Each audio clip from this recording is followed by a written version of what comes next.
Most people think a credit score is just a number. They think it's some mysterious grade assigned by a giant computer somewhere in a dark room. You pay your bills, you hope for the best, and you get annoyed when the number stays flat. But here is the hard truth. Your credit score is not a grade. It is a reputation score. It is the single most important metric that determines how much you pay for your life. Every extra % of interest you pay on a mortgage, a car loan, or a credit card is money that should have been yours. It is money that could have been in your investment portfolio, in your child's education fund, or in your dream vacation budget.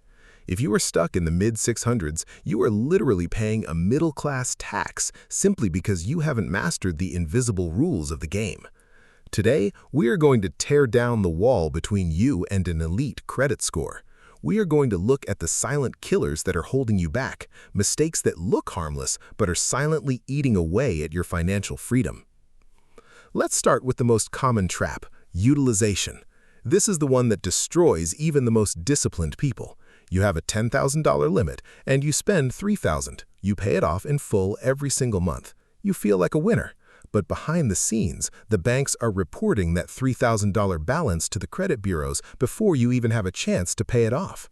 To the scoring model, you are using 30% of your available credit. That is the tipping point. The moment you cross that line, your score begins to lose points. You are not a deadbeat. You are actually a high-value customer who pays on time. But the system doesn't care about your intentions. It cares about the math. To fix this, you have to stop thinking about your statement closing date as a deadline for payment and start thinking about it as a snapshot date. If you want to see your score jump, you need to pay your balance down to under 10% of your limit 3 days before your statement closes. Don't wait for the bill, don't wait for the email, take control of the snapshot. When the bureaus see that low utilization, they treat you like a low-risk asset. Your score rises because you have proven that you have access to credit, but you don't actually need it to survive. That is the psychological signal that lenders look for. They don't want to lend to people who need money, they want to lend to people who have money but use the bank's capital for convenience. Then there's the mistake of closing old accounts. This is a classic move for people who feel cluttered. You have that first credit card you opened 10 years ago. It has a low limit, you never use it, and you decide to shut it down to keep your life simple. You think you're being responsible. In reality, you just committed a strategic error. The age of your credit accounts makes up a massive chunk of your score. When you close that old card, you aren't just losing a line of credit, you're shrinking the average age of your credit history. You're also slashing your total available credit, which instantly spikes your utilization ratio on your remaining cards. If that old card has no annual fee, keep it. Put a tiny subscription on it, like a streaming service, and set it to autopay. Treat it like a dormant engine that you just need to keep ticking over. That account is the anchor of your credit file. It is the proof that you have been reliable for a decade. Do not throw that history away. We also need to talk about the inquiry trap. Every time you apply for a credit card or a loan, you trigger a hard inquiry. This is a flag that says you are looking for new debt. If you do this once or twice a year, it's a rounding error. But if you're chasing sign-up bonuses or getting denied and then trying again somewhere else, you are effectively shouting to the lenders that you are desperate. Every inquiry stays on your report for 2 years. They pull your score down by a few points, but more importantly, they change your profile from stable to active seeker. If you've been denied for a card, stop applying. Take a breath, go look at your report, find out why. Was it your utilization? Was it a missed payment from years ago? Fix the root cause before you go back for another round. Desperation is a bad look in dating, and it's a fatal look in finance. Now, let's get into the most critical part, the error logs. People treat their credit report like a mystery. They look at the score, see it's low, and get depressed. They never look at the actual report. You have to understand that these bureaus are just giant, flawed data collection machines. They make mistakes. They conflate people with the same names. They report debts that have already been paid.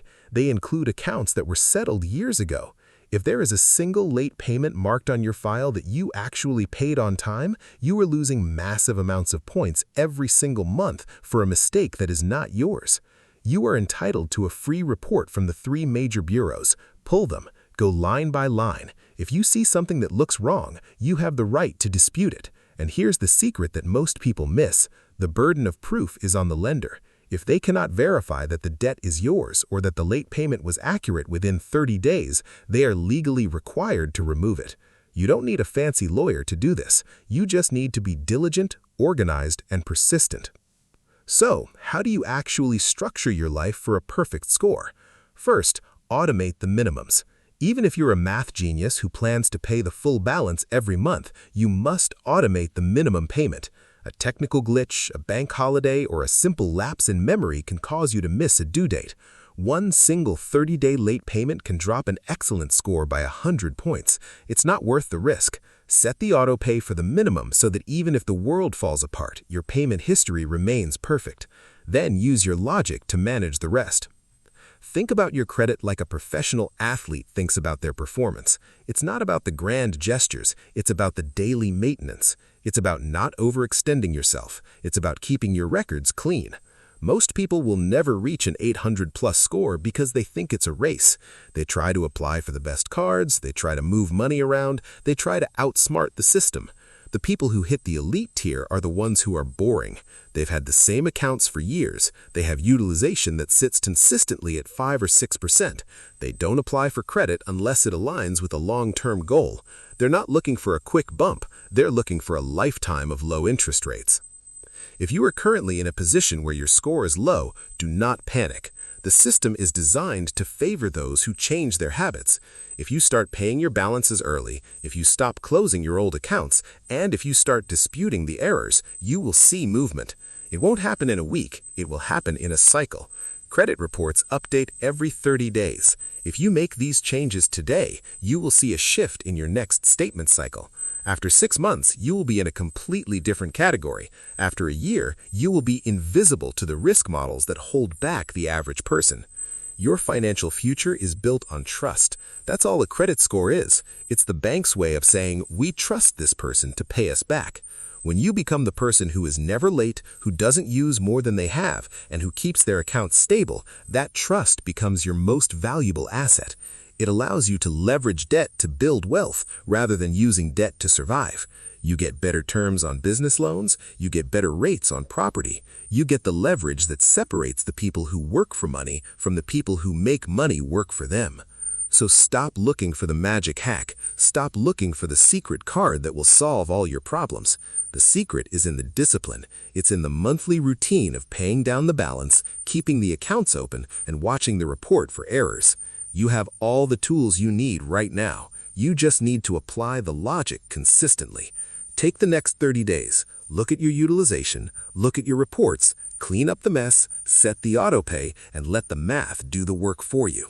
You are building a reputation that will serve you for the next 40 years.